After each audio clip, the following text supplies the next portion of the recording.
20세기 기독교 신학에 큰 영향을 끼친 신학자가 있습니다. 칼 바르트라는 분인데요. 이 당시에 이분이 활동하던 당시에 전 세계적으로 자유주의 신학이 큰 물결을 이루고 있었습니다. 그래서 심지어는 이 자유주의 신학자들이 독일의 1차 세계대전, 이 전쟁을 지지하기도 하는 등 이런 문제들이 있었죠. 그래서 이 바르트가 큰 충격을 받고 이 자유주의 신학을 완전히 거부하면서 이분은 하나님의 말씀과 계시 중심의 신학을 세우게 됩니다. 그래서 이분을 가리켜 20세기의 아우구스티누스다 또는 가장 위대한 개혁주의 신학자다 이런 호칭을 부르기도 합니다.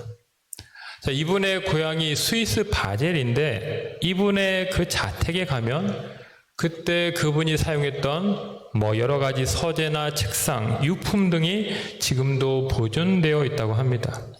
그리고 이분의 책상 앞 벽면에는 한 그림이 붙어져 있었는데 이 바르트가 항상 저 그림을 보면서 신학을 하고 설교를 했었다고 합니다. 바로 마티아스 그리네발트가 그린 이젠하임 재단화입니다. 자, 가운데 고통 속에 죽어가는 예수님의 모습이 그려져 있죠. 그리고 왼편으로는 창백한 얼굴로 비틀거리고 있는 어머니 마리아가 예수님의 제자 요한의 품에 안겨 있습니다. 또 저 밑에는 또 다른 막달라 마리아가 두 손을 들고 부르짖으며 회개하고 슬퍼하는 모습을 보이고 있죠. 자, 이 그림에서 중요한 포인트는 저 오른쪽에 있는 인물입니다. 한 사람이 손가락을 들고 예수님을 가리키고 있죠. 바로 세례 요한입니다. 여러분, 세례 요한은 예수님의 오심을 준비하고 예비했던 자 아닙니까? 저 세례 요한 뒤편으로 글씨가 새겨져 있는데 바로 그는 흥해야 하며 나는 쇠해야 한다. 이 성경 구절의 말씀이죠. 자, 칼 바르트가 주목한 것이 저 손가락이었습니다. 요한이 평생 예수님을 가리키면서 살아왔던 것처럼 이 바르트도 저 그림을 볼 때마다 나는 저 손가락이 되기를 원합니다. 라고 말을 했다고 합니다. 자신의 신학과 설교로 자신을 드러내는 것이 아니라 예수 그리스도를 가리키는 것이 되어야 한다. 늘 각성하고 다짐을 했다라는 것이죠. 오늘 우리는 어떻습니까? 예수 그리스도를 나타내고 예수님을 증거하는 삶을 살고 계십니까? 여러분, 신앙은 다른 것이 아닙니다. 예수 그리스도를 알고 그분을 알리는 삶이 바로 신앙이죠. 제자는 예수님의 뒤를 따르며 아직도 주님을 알지 못하는 자들에게 주님을 전하는 자들이 바로 제자입니다. 오늘의 계속되는 삶 속에서 날마다 예수 그리스도를 가리키는 손가락으로 살아가시는 여러분들 다 되시기를 주님의 이름으로 축복합니다. 자, 오늘 본문은 우리가 잘 아는 말씀입니다. 예수님이 승천하시기 전에 마지막으로 주신 말씀입니다. 그래서 마치 유언과도 같은 중요한 의미를 지니고 있는 말씀이죠. 자, 오늘 말씀을 보면 제자들이 먼저 질문을 하고 여기에 예수님이 대답을 하십니다. 자, 제자들이 한 질문은 무엇입니까? 주님, 주께서 이스라엘 나라를 회복하심이 이때니까. 자, 지금 제자들의 관심이 어디에 가 있습니까? 이스라엘 나라의 회복, 자신들이 살고 있는 자신들의 땅 이스라엘에 국한되어 있죠. 자, 이들은 저 옛날 다윗 왕국의 때가 언제쯤 다시 도래할까 늘 궁금했습니다.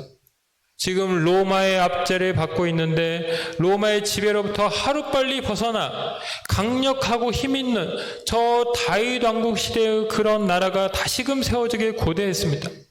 그래서 주님께 묻는 것이죠. 주님, 도대체 그때가 언제입니까? 지금입니까? 질문한 것입니다. 여러분, 한 사람의 대답은 그 사람이 얼마나 똑똑하고 성숙한 사람인지를 보여주죠. 또 질문은 그 사람이 가진 지혜의 수준을 보여준다고 할 수 있습니다. 자, 질문 속에 지금 제자들의 수준이 그대로 드러나고야 말았습니다. 이들에게 예수님은 누구입니까?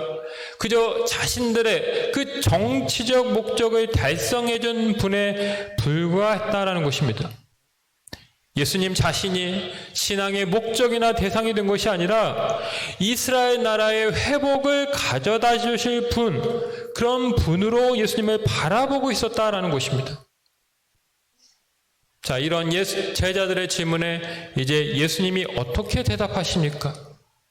그야말로 의문현답을 하시죠. 먼저 이 제자들이 알고 싶어 했던 때와 시기, 이 때와 시기는 하나님만 아신다. 그러니 너희는 거기에 신경 쓰지 말라고 하면서 대신 제자들이 반드시 기억하고 붙들어야 될 그 말씀을 가르쳐 주십니다. 바로 8절 말씀인데요. 우리 다시 한번 8절 말씀을 읽어보시겠습니다.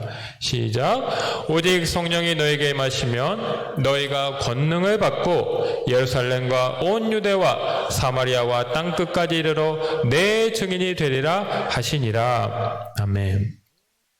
자, 여기서 왜 제자들이 그렇게 어리석고 세상적인 질문을 하는가를 우리는 깨닫게 됩니다. 바로 제자들은 아직 성령을 받지 못했다라는 것이죠. 자, 성령이 임해야 하나님의 뜻을 압니다. 하나님의 기뻐하시는 삶을 살 수 있죠. 그런데 이 제자들은 예수님의 죽으심과 부활을 경험했음에도 불구하고 아직 성령을 받지는 못했습니다. 그래서 여전히 자신들의 그 좁은 세계관, 정치적인 세계관, 그런 목적과 이익에만 사로잡혀서 주님을 바라보고 있었다라는 것입니다. 여러분, 오늘 우리도 마찬가지입니다. 내가 아무리 오랫동안 예수님을 믿고 내가 아무리 대단한 직분을 가지고 있다 할지라도 내 안에 성령이 역사하지 않으면 우리는 엉뚱한 것을 구하고 엉뚱한 일을 위해 힘쓰는 그런 주님과 전혀 상관없는 삶을 살 수 있다라는 것입니다. 경건의 모양만 있지 경건의 능력은 갖추지 못하게 된다라는 것입니다. 그래서 무엇보다도 성령의 역사를 구하는 것이 우선이 되어야 한다는 것이죠. 자, 성령이 임할 때 그럼 어떤 변화가 나타날까요? 바로 세상을 보는 그릇이, 세상을 품는 그릇이 커지게 됩니다. 전에는 내 가정, 내 교회, 내 민족만을 우선시했는데 이제는 내 시선이 더 확장되어서 내 주변의 이웃을 돌아보게 되고 저 멀리 땅끝까지 열방을 향해서 그 시선이 확대가 된다는 것입니다. 내가 누리고 있는 이 복음의 은혜가 저 믿지 않는 자들에게도 임하길 바라게 되는 것이죠. 나만 잘 되고 잘 사는 그런 기복적인 인생이 아니라 이제 세상의 수많은 영혼들이 주님을 만나 구원받고 하나님의 자녀가 되는 그런 마음을 갖게 된다는 것입니다. 그들의 진정한 영혼의 구원이 회복되고 영혼이 구원받고 저들이 온전히 회복되는 삶을 바라게 된다는 것이죠. 여러분, 우리가 내년도에 라오스 선교를 준비하고 있습니다. 왜 하필이면 저 낯설고 먼 라오스로 선교를 가는 것일까요? 이유는 간단합니다. 그 땅에 복음이 필요하기 때문이죠. 아직도 하나님을 알지 못하는 백성들이 그 땅 가운데 즐비합니다. 주님으로 인한 회복이 절실한 땅입니다. 그래서 우리가 가는 것이죠. 여러분, 8절에 보면 예루살렘과 온 유대와 사마리아와 땅끝까지라고 말을 하고 있습니다. 여기 지역마다 그 사이에 접속사가 사용되고 있죠. 이 접속사, 헬라어로는 카이라고 하는데 이 말은 그저 단순한 연결 접속사입니다. 즉, 우리가 복음을 전해야 될 그 대상지 안에는 우리 가정, 우리 이웃도 물론 있지만 여기서 더 나아가 저 멀리 라오스나 아프리카나 중동이나 그런 나라들 역시 똑같이 복음을 전해야 될 중요한 대상지라는 것입니다. 똑같이 복음을 전해야 될 가치를 가진 지역이라는 것이죠. 우리의 시선이 이스라엘만의 회복이 아니라 온 열방의 회복에까지 미치고 있다는 것은 바로 성령이 내 안에 역사하고 있다는 강력한 증거입니다. 나만을 위해 살던 사람이 이제 내가 아닌 남을 걱정하고 그들을 위해 기도하게 된다는 것은 성령이 아니고는 결코 일어날 수가 없는 일입니다. 여러분, 우리가 지금 첫 주가 되어서 성교 주일을 드리고 있죠. 참 아름다운 전통입니다. 이 성도님들이 드리는 헌금으로 우리가 2군데 해외 선교지와 2군데 교회를 지원하고 있습니다. 후원하고 있죠. 귀한 일입니다. 여러분, 가는 선교사가 있는 것은 보내는 선교사가 있기 때문에 가능한 것입니다. 선교는 내가 직접 선교지에 가서 선교하는 방법도 있지만 후방에서 물질로 기도로 중보하며 선교하는 것도 선교인 것입니다. 바라기는 더 많은 성도님들이 이 선교주의 의미에 깊이 참여하고 동참해서 우리가 더 많은 곳을 선교할 수 있기를 소망합니다. 우리가 더 많은 지역을 품고 선교할 때 하나님께서 그 우리의 믿음을 기뻐하시고 우리를 통한 부흥과 구원의 역사를 이루어 가실 줄로 믿습니다. 여러분, 오늘 8절 말씀을 보면 예수님이 또 이렇게 말하죠. 내 증인이 되리라. 내 증인이 되리라. 이 8절에서 사실 제일 중요한 부분입니다. 성령을 주신 목적이 여기에 나와 있죠. 성령이 우리를 예수의 증인이 되게 한다는 것입니다. 성령을 모를 때, 성령이 내 안에 없을 때 우리는 어떻게 살아갑니까? 내가 삶의 주인이 되어 살아가죠. 나의 유익과 나의 세상적 성공과 부귀 영화를 살아가게 됩니다. 예수님을 믿어도 성령이 없으면 여전히 세상의 명예와 권력을 탐하고 선망하게 됩니다.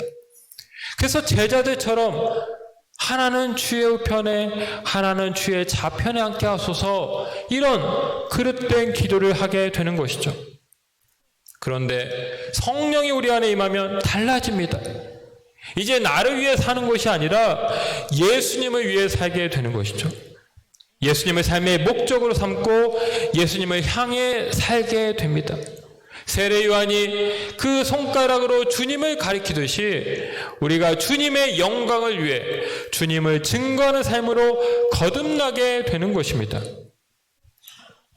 자, 그렇다면 우리가 어떻게 해야 좀 더 효과적으로 주님을 가리키고 주님을 증거하는 삶으로 살 수 있을까요?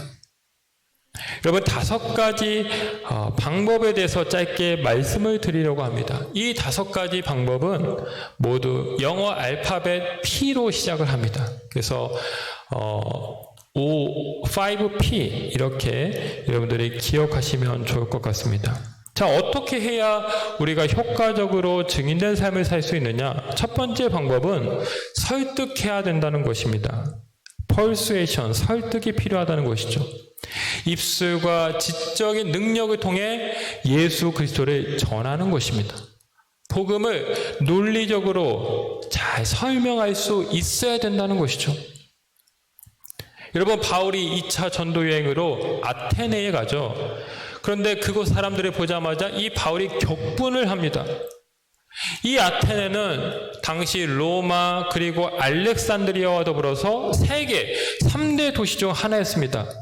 문명의 발상지답게 지적으로 참으로 뛰어나고 훌륭한 곳이었지만 사람들이 하나님이 아닌 헛된 우상 앞에서 절하고 그 우상을 배우고 가르치는 일에 몰두하고 있었습니다. 심지어 이름을 알지 못하는 신에게 라는 제단까지 만들어 놓은 것을 보게 됩니다. 그것이 바울로 하여금 격분하게 만든 것이죠. 이 바울에게 복음을 전할 기회가 주어지게 됩니다. 저가 무슨 말을 하나 보자 이렇게 사람들이 주목할 때 바울이 아레오바고 언덕에서 설교를 하게 되는데 그의 설교가 이전과는 참 다른 설교였습니다. 이전까지 바울의 설교는 무엇이었습니까? 예수가 그리스도이십니다. 예수님이 부활했습니다. 그야말로 날 것 그대로의 설교였습니다. 그냥 단순하고 직접적인 설교였죠. 그런데 이 아테네에서는 왜 하나님이 유일한 하나님이신가를 논리 정연하게 설명합니다. 하나님이 창조의 하나님이시고 생명의 하나님이시고 역사의 주관자 하나님이심을 조리 있게 차분하게 설명한다는 것이죠. 그리고 예수님만이 죽음에서 부활하신 주가 되셨음을 설교했습니다. 왜 이렇게 한 것입니까? 그 철학과 지성의 도시에 사는 사람들로 하여금 저들의 수준에 맞는 언어를 사용해서 그들이 이해할 수 있도록, 그들이 설득당할 수 있도록 그렇게 최선의 노력으로 지적 설교를 한 것입니다. 여러분, 오늘 제가 아침에 들은 소식인데요. 이 청주 지역에서 신천지 수료식이 있다고 합니다. 그래서 오늘 빠지신 분들 주의하라 뭐 이런 문자가 또 오기도 했는데, 여러분들 이 이단들과 대화를 해보신 분들 여러분들 아실 겁니다.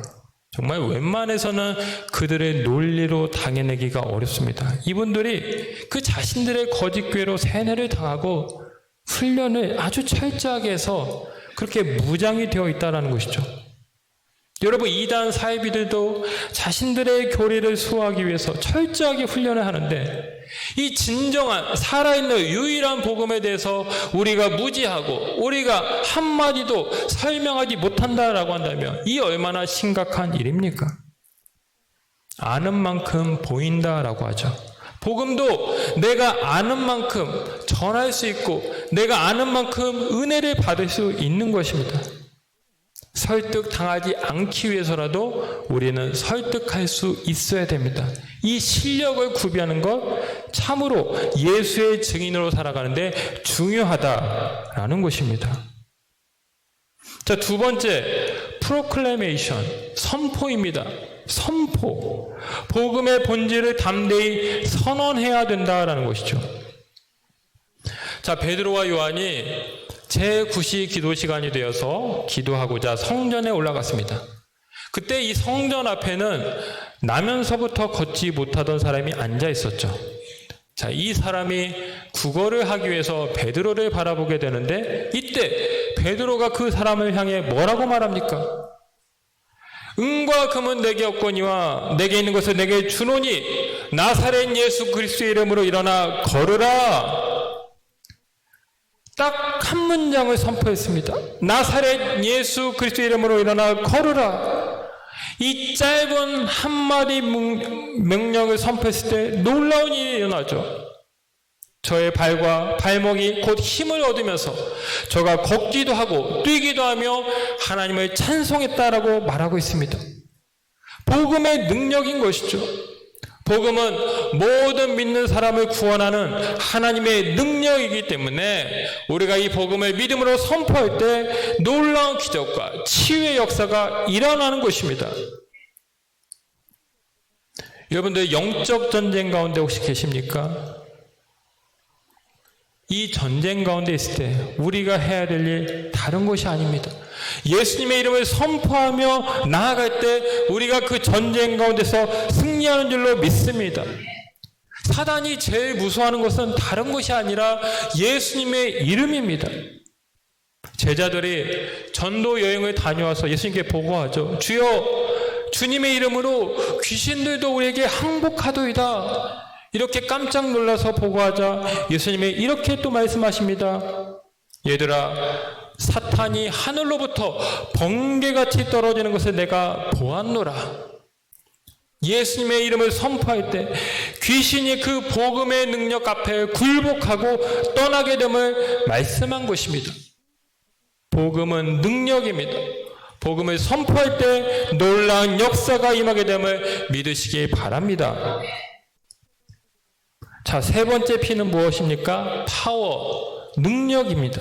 능력 있는 삶으로 전도해야 된다. 성령이 너에게 임하시면 너희가 권능을 받으라고 했죠. 권능, 능력을 우리에게 주신다는 것입니다.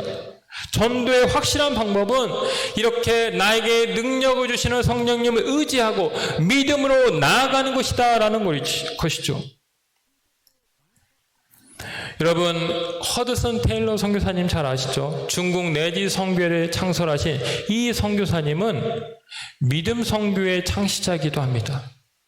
오직 믿음으로만, 믿음을 의지해서 하나님의 능력을 경험하는 선교를 했다라는 것이죠. 이분이 이제 선교를 준비하면서 의학 공부를 했습니다. 이제 의대를 다니면서 공부를 하는데 하루는 돈이 없어서 방세를 낼 수가 없었습니다. 이제 월세를 내야 될 날이 내일로 다가왔는데 주머니에는 단 1실링 25센트밖에 없었습니다. 그가 어떻게 해야 되나 고민을 하다가 이렇게 기도했다고 합니다. 하나님, 주님이 정말 살아계시다면 이 문제를 주께서 책임져 주실 줄 믿습니다. 그렇게 기도하고 있는데 그 전날 밤 갑자기 한 환자가 그를 찾아옵니다. 그가 허드슨 테일러에게 나를 잘 치료해 주어서 고맙습니다 하면서 봉투 하나를 건네고 갔습니다. 봉투를 열어봤더니 이게 웬일입니까? 딱 그 월세만큼의 금액이 들어있었다라는 것이죠. 이 사건을 경험하고 나서 테일러 선교사님이 확신을 갖게 되었습니다. 하나님은 살아계시고 능력으로 역사하신다는 것을 그가 깨달은 것이죠. 그가 한 말 중에 이런 말이 있습니다. 하나님의 일을 하나님의 방법대로 하면 하나님께서 공급해 주신다. 여러분, 하나님은 지금도 당신의 능력을 전 세계 곳곳 가운데 나타내시고 복음을 효과적으로 전하고 계심을 믿으시기 바랍니다. 자, 네 번째 P, 프레이어입니다. 기도입니다. 기도. 자, 어제 다니엘 기도회가 시작되었습니다. 목사님께서 기도의 능력에 대해서 강조해 주셨죠. 여러분, 히스기야 상 가운데 큰 위기가 닥칩니다. 국가적으로 아수르가 침공을 하면서 나라가 무너질 위기에 처하게 되었죠. 또 개인적으로는 질병이 찾아오면서 곧 죽게 될 것이다 라는 그런 비보를 듣습니다. 자, 이런 절체절명의 위기 앞에서 히스기야 왕이 한 일은 무엇입니까? 다른 것이 아니죠. 기도했습니다.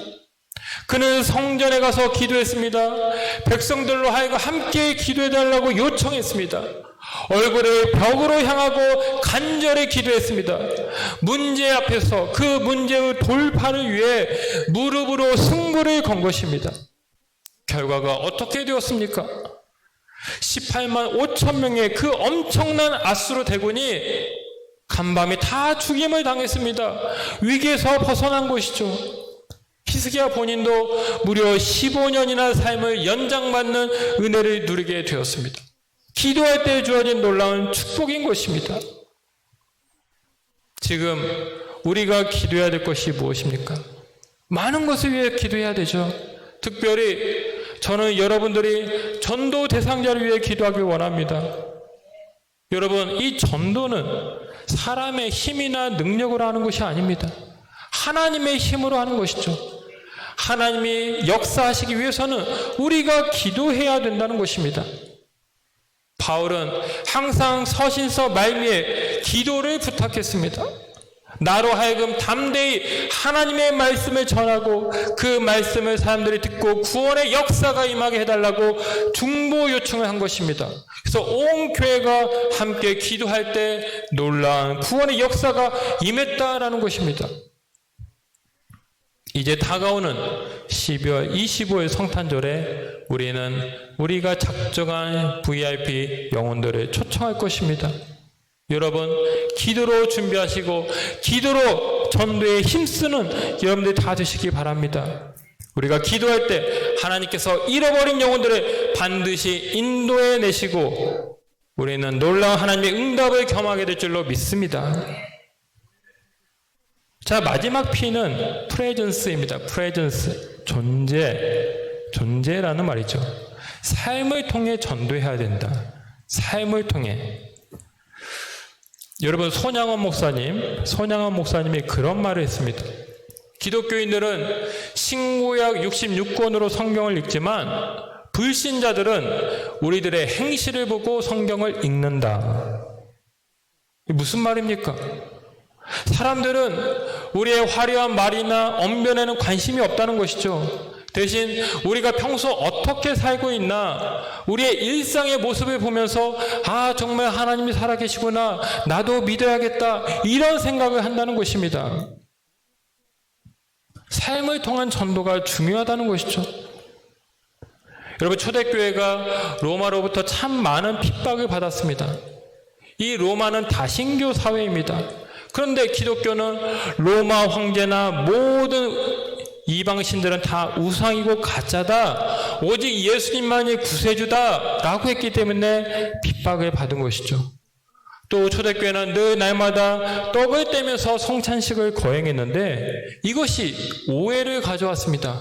기독교인들은 사람의 살과 피를 먹는다, 야만인, 저 이상한 사람들, 이렇게 손가락질을 받고 그래서 많은 핍박을 당했다라는 것이죠. 자, 수많은 사람들이 믿음을 가졌다라는 이유만으로 순교를 당했습니다. 로마 제국은 이제 저 기독교가 얼마 못 가서 곧 사라질 것이다, 이렇게 자신을 했는데 기독교의 신자들은 줄어들기는커녕 더욱 놀라운 속도로 증가를 했습니다. 도대체 그 이유가 어디에 있습니까? 많은 학자들은 기독교인들의 삶에서 그 이유를 찾습니다. 로마 사회는 계급 사회이죠. 철저하게 신분이 구분되어 있는데 기독교 안에서는 노예나 자유인이 함께 식탁에 둘러앉아 식사를 하고 부자가 오히려 가난한 자를 섬기더라는 것입니다. 역병이 돌았을 때 모든 사람들이 자신의 걱정, 건강을 이제 염려하면서 도망을 갔지만 그리스도인들만은 끝까지 남아서 병자를 돌보았다는 것이죠. 부모에게 버려진 아이들을 돌보고 감옥에 가서 죄사들을 또한 그렇게 돌보는 일들을 했습니다. 이렇게 착한 행실로 살아가다 보니까 이것이 많은 사람들에게 감동을 주어서 그리스도에게로 회심을 하는 역사가 있게 되었다라는 것입니다. 사랑하는 성도 여러분, 예수님께서 오늘 우리에게 주신 마지막 말씀, 정말 마지막 이 땅에 남겨주신 그 유언은 내 증인이 되라 했습니다. 주님을 전하려는 자로 살아가는 것, 이것이 내가 지음받은 목적이고 나를 향한 하나님의 뜻이라는 것이죠. 가장 최고의 인생은 주님을 가리키고 주님을 증거하는 자로 사는 것입니다. 오늘도 성령 안에서 예수님의 증인으로 살아가는 저와 여러분이 다 되시기를 주님의 이름으로 축원합니다. 기도하겠습니다. 하나님 아버지, 우리에게 성령을 부어주시고 하나님의 자녀로 살게 하시며 하나님의 증인 예수 그리스도를 나타내는 증인으로 세워주심에 감사를 드립니다.